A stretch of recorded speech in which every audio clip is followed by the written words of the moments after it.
Welcome to the debate. Our focus today is the origin and nature of unidentified aerial phenomena, UAPs, looking at it through this, revolutionary lens of the dark plasma hypothesis.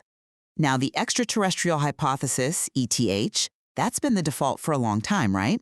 But the source material really pushes us to consider a more locally rooted alternative, the Inter-Terrestrial hypothesis, or ITH. So the central question we're really wrestling with is this.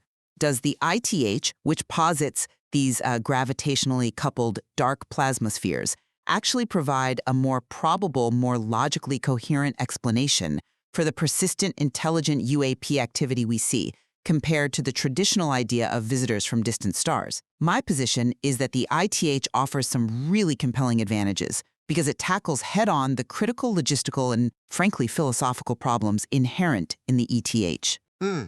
Okay. I come at it from a slightly different angle. The ITH is certainly fascinating and incredibly detailed as a theoretical construct. I'll give you that. However, I really question the strong assertion that the ETH is the least likely origin scenario. I mean, while the ITH cleverly localizes the problem, its entire foundation requires us to accept a pretty complex chain of highly speculative physics. We're talking hypothesized particles, unseen massive planetary bodies. My position is that the ITH, in its sort of definitive dismissal of the ETH, maybe doesn't fully acknowledge the high theoretical price tag of its own construction. And, it risks overlooking scenarios where genuine extraterrestrial encounters, however rare, might still be entirely plausible within this broader dark matter context that the theory itself uses. Okay, let's look at the ITF's core structure then.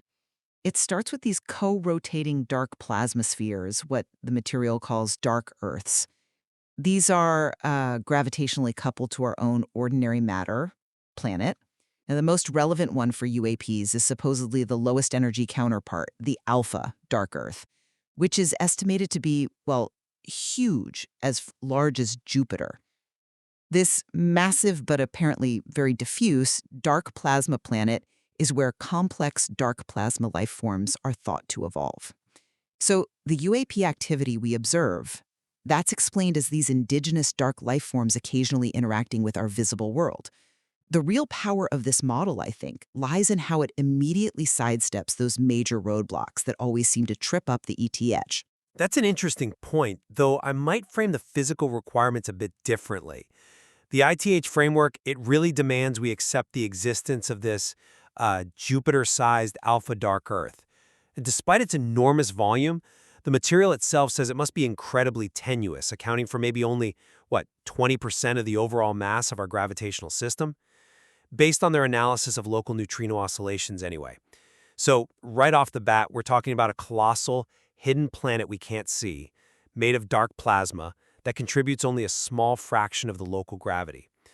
Now, while this gravitational coupling neatly solves the proximity issue, this reliance on massive, tenuous, coupled dark matter planets, it already places the ITH firmly in a highly theoretical realm, requiring significant physical assumptions right out of the gate. I see why you'd say that, but let me offer a different perspective on why the ITH is arguably the more logically coherent model, especially for persistent UAP activity. Look, the ETH suffers from, three really debilitating issues that the ITH just resolves. There's the transport problem, the sheer physics of crossing those vast interstellar distances. Then the ROI problem, the cost-effectiveness of monitoring a minor planet like ours. And finally, the messaging problem. Why would advanced aliens from distant stars consistently deliver warnings about our planetary care, like environmental issues or nuclear concerns?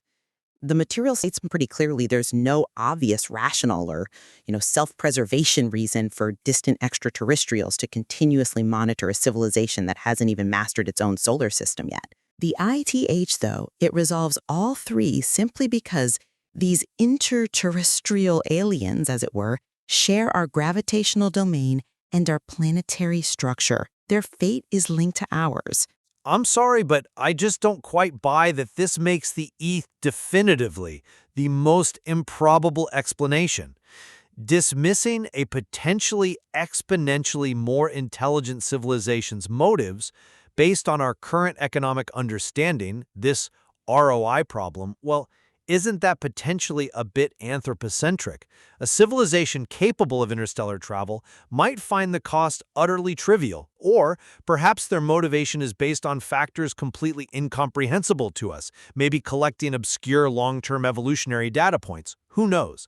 Furthermore, the source material itself actually provides two specific dark matter-related counter-scenarios where ETH life forms could theoretically be encountered. One, if Earth happens to move through the predicted Randall-Reese dark disk in the galaxy, or two, if we encounter passing dark matter clouds, which the text estimates occurs roughly every 10,000 years or so. So the possibility isn't zero, even within their own framework. Okay, fair enough. Those dark matter scenarios theoretically allow for rare, maybe sporadic ETH encounters. But they fundamentally do not account for the persistent, sustained surveillance and, crucially, the warning messages that the ITH explanation covers. That's the critical distinction here, I think. The ITH offers a rational and local motivation. If these dark planets are gravitationally coupled to our ordinary matter planet, their inherent concern over our destructive habits, nuclear waste, environmental collapse, you name it, it becomes inherently rational. Our destruction directly impacts their shared system. This rational, localized concern makes the ITH's explanation for the consistent messaging far more coherent than trying to attribute it to the random, frankly incomprehensible whims of distant travelers. Coherent, perhaps, regarding motivation, yes. But that coherence comes at the cost of needing some highly specific and still unproven physics to explain how this coupled dark life actually interacts with us and becomes visible in the first place. So we sort of pivot from the philosophical question of why they care to the much more concrete physical question of how they even manifest. Precisely. And now that we've established the ITH's superior framework for motivation, let's pivot exactly there to the mechanics. The critical question remains, how does this gravitationally coupled dark life become visible? And that brings us directed to the specificity of the scientific correlates that ITH provides, specifically the dark ionization process. This process offers a precise physics-rooted mechanism for UAP observation. Essentially, to become momentarily visible in our world, the dark plasma life form has to increase its local density quite significantly, which it apparently does by reducing its physical volume. Okay, and what happens when the density increases? What's the effect? Right, so that increased density leads directly to a corresponding increase in the collision rate between the dark matter particles making up the life form and the surrounding ordinary matter particles, the air, dust, water vapor. These collisions happen via the weak nuclear force, specifically through the exchange of Z0 bosons, which mediate this specific interaction. This high collision rate then generates a very short-lived envelope of ordinary, but crucially cold, non-thermal plasma around the UAP, and that temporary plasma is what produces the luminous glow, the arc, or the visible light envelope that makes the UAP visible to us. So the density modulation is really the key to their manifestation. That's a powerful and certainly detailed mechanism. But let's be intellectually honest here about the necessary components. The source material explains that this dark ionization process is significantly enhanced or arguably maybe only truly effective because of the hypothesized existence of a new, short-ranged, attractive fifth force. This force is supposedly mediated by a proposed particle called the X-17 boson, which carries a mass of about 17 MeV. Now, this is a particle entirely outside the standard model of particle physics, as we know it. We are relying on experimental anomalies, yes, but I'd argue they are compelling anomalies. Indeed, we're relying quite heavily on some subtle anomalies observed in certain nuclear decays, like those seen in beryllium-8 and helium-4 isotopes, to even hint at this theoretical particle's existence. And this X-17 particle, according to the theory, must function as a sort of short-range plasma glue, binding an ordinary matter veneer to the dark plasma body. So, relying on an unproven fundamental force carrier, well, it makes the entire ITH architecture highly contingent upon foundational physics that remains, let's face it, speculative and unconfirmed. I'm not convinced that contingency is a fatal flaw, though. We are dealing with frontier physics here. And furthermore, the evidence cited for X-17, while maybe not definitive proof yet, seems substantial enough to form a credible hypothesis. Theoretical work suggests X-17 couples weakly to protons but more strongly to neutrons and electrons, which, interestingly, aligns pretty well with those nuclear decay anomalies seen in the lab. More importantly for our debate, this force provides an additional portal, separate from the weak force in Z0 exchange, to facilitate that dark ionization process. This makes the manifestation of visible plasma much more efficient, especially when the life form is in that localized high-density state. But we are still introducing a whole new force and particle just to explain the mechanism, whereas the ETH, for all its challenges, really only requires a massive technological leap, not necessarily new fundamental physics.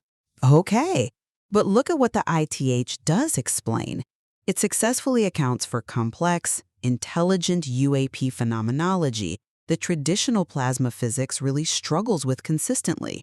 Take the rapid, dynamic change in appearance we often hear about, shifting from dark and shadowy to highly reflective and metallic, and then suddenly transparent. The ITH explains this as the dark plasma lifeform actively modulating its density. This effectively changes the plasma frequency of that ordinary plasma envelope relative to the ambient light around it. Can you simplify that for a moment? What does modulating the plasma frequency actually look like in practice? Think of it almost like tuning a radio, but for light. By changing the plasma's density, the life form is basically tuning its frequency signature. So if the resulting plasma frequency is higher than the frequency of the surrounding light, it reflects that light perfectly, appearing bright, reflective, or metallic. That's what the material calls arc mode or glow mode. But then, if it drops the density, the plasma frequency lowers below that of the ambient light, allowing the light to just pass right through. It becomes totally transparent, seeming to disappear from view. That's the transparent mode. That's a compelling analogy for the visual changes, I'll admit. And crucially, that proposed X-17 boson, acting as that sort of plasma glue, allows the dark plasma body to accumulate a more stable, albeit still temporary, veneer of ordinary matter. Now, this accumulation is what explains why witnesses sometimes report seemingly solid appearances or the generation of low-level sounds upon impact or near contact, and maybe even localized sensations of touch. This unified explanation covering such diverse, high-strangeness phenomenology is a major strength that the technologically focused ET, which mostly just posits advanced craft, simply cannot match in the same way. That is a powerful mechanism, I agree. But have you considered that much of the observed phenomena might not actually require the entire complex dark plasma life-form mechanism? We should probably apply Occam's razor here. The British Ministry of Defence study, which is detailed in the source material, concluded that most low-level sightings were likely due to something much simpler: ordinary plasma bodies generated by incompletely burnt-out meteors plunging into the atmosphere. And the text also explicitly notes that less intelligent ordinary plasma life forms, these macroscopic single-celled organisms hypothesized to exist in the visible Earth's own plasma regions, like the ionosphere, could also be visible intermittently. Couldn't many UAPs simply be purely ordinary plasma phenomena, without needing recourse to this much more complex co-rotating dark Earth? Okay, I see why you bring that up, but I think that only accounts for the simpler, perhaps lower-level phenomena. The ambiguous lights in the sky that might easily be mistaken for UAPs. The ITHA framework becomes necessary, I'd argue, to explain the key events. Those UAPs exhibiting highly intelligent behavior, complex non-Newtonian maneuvering, and, critically, transmitting sophisticated messages and warnings. These kinds of behaviors are attributed directly to the complex, intelligent, dark life forms originating from the alpha dark Earth. The simplicity of ordinary plasma, whether meteoric or biological, just cannot account for the full spectrum of reported intelligent phenomena, especially things like type 2A encounters involving concepts like dark sight or communication allegedly happening through the linked dark plasma component within the human body itself. I would argue, though, that even for the most complex phenomena, we still have to weigh the theoretical costs carefully. On one hand, yes, The ETH posits that highly advanced extraterrestrials have somehow overcome the massive technological problems we perceive, which certainly requires a leap of faith in engineering capability. But on the other hand, the ITH requires us to accept a hidden, dark Earth the size of Jupiter, composed of extremely low-density dark plasma, reliant on an unproven X-17 boson, supporting complex plasma lifeforms that communicate through obscure quantum processes, possibly linked to the human brain. I mean, both are extraordinary claims, wouldn't you agree? But the ITH requires such a highly contingent chain of new physics just to hold the visible evidence together. Yet that chain is rooted in a gravitational coupling that explains why they are here and why they might sustain surveillance, offering what I see as a definitive answer to that persistent visitation puzzle that the ETH struggles with. And the ETH is rejected primarily based on our current, perhaps limited perspective regarding the economics and mechanics of space travel, not based on any absolute physical impossibility within the known universe. And as we noted, the source material itself allows for that possibility, even if it deems it rare. Look, I believe the inter-terrestrial hypothesis presents a comprehensive, physics-rooted framework that really elegantly addresses the logical and philosophical failings of the extraterrestrial hypothesis. It positions UAPs as a locally evolving phenomenon, these dark plasma life forms interacting with us through potentially measurable, albeit subtle physical processes like density modulation and the dark ionization process. It is, by the terms laid out in the material, the more logically coherent explanation for the persistent, intelligent UAP activity we seem to observe in our skies. And while the inter-terrestrial hypothesis provides truly impressive, almost exhaustive detail regarding the mechanics of plasma visibility and interaction, including, as you said, the proposed generation of smell, acoustic effects, localized electromagnetic fields, its foundation rests entirely on this complex chain of speculative physics. That includes the hypothesized existence of a massive, incredibly tenuous dark Earth and the still unproven X-17 boson. Ultimately, the material itself acknowledges that even within its own dark matter framework, rare, true extraterrestrial encounters remain theoretically possible, which suggests to me at least that the question of origin is not quite closed yet. Well, I think we can agree that both theoretical approaches offer profound insights into the potential role of dark matter and plasma dynamics in these anomalous atmospheric observations.